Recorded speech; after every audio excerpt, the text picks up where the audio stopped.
আমরা তো ৭১ সালকে ভুলতে পারি না।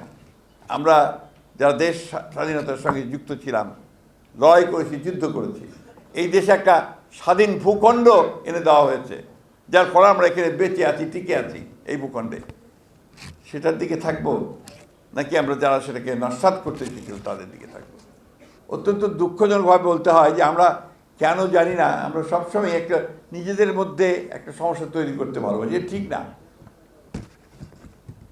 আমি যে কথাটা বলতে চাচ্ছি যে আজকে এই যে দুইটা শক্তি, আমি কথা খুব চিন্তা করেই বলছি আপনার, এইবারকার নির্বাচন কিন্তু দুটো শক্তির মধ্যে নির্বাচন।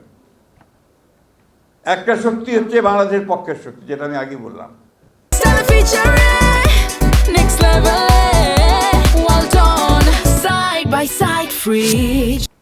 এই শক্তি হচ্ছে উদার গণতন্ত্রের পক্ষের শক্তি। এই শক্তি হচ্ছে যে সত্যিকার অর্থেই আপনি কি গণতন্ত্রকে প্রতিষ্ঠা করবেন। গণতন্ত্র কি? গণতন্ত্র কিন্তু আপনার হচ্ছে পরমত সহিষ্ণুতা। অর্থাৎ আমি আমার নীতিতে এটা, যে তোমার কথায় হয়তো আমি বিশ্বাস না রাখতে পারি, আমি তোমার মতের সঙ্গে একমত না হতে পারি, কিন্তু মত প্রকাশের যে স্বাধীনতা, সেখানে আমি রক্ষা করবো আমার রক্তবিন্দু দিয়ে, শেষ রক্তবিন্দু দিয়ে। That is democracy. তো সেই ডেমোক্রেসিকে আমি রাখবো, উদারপন্থী গণতন্ত্রকে রাখবো, নাকি সেই পেছনে পড়া যারা আমাদেরকে সবসময় বিভ্রান্ত করতে চায় ধর্মের কথা বলে, সেটার দিকে যাব? আমরা তো ৭১ সালকে ভুলতে পারি না।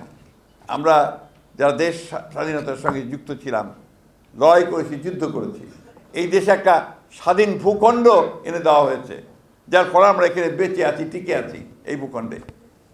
সেটার দিকে থাকবো নাকি আমরা যারা সেটাকে নস্যাৎ করতে চেয়েছিল তাদের দিকে থাকবো? বোধহয় আজকে এই প্রশ্নগুলো আসছে এই জন্যে যে এই শক্তিটি আবার মাথা চাড়া দিয়ে উঠেছে। এই শক্তি আজকে আবার মানুষকে বিভ্রান্ত করছে সেই ধর্মের নামেই।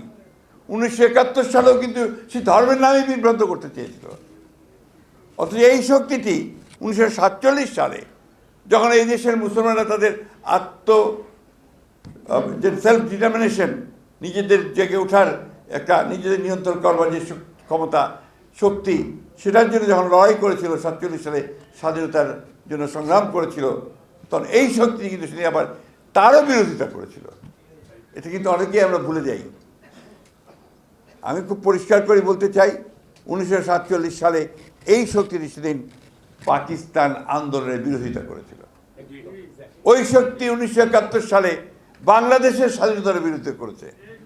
আজকে আবার ওই শক্তি ভোল পাল্টে, চেহারা পাল্টে তারা কিন্তু এমন ভাব দেখাচ্ছে যে তারাই নতুন বাংলাদেশ করতে পারবে। আমরা কেন সারা বাংলাদেশের মানুষ একথা বিশ্বাস করতে পারে না?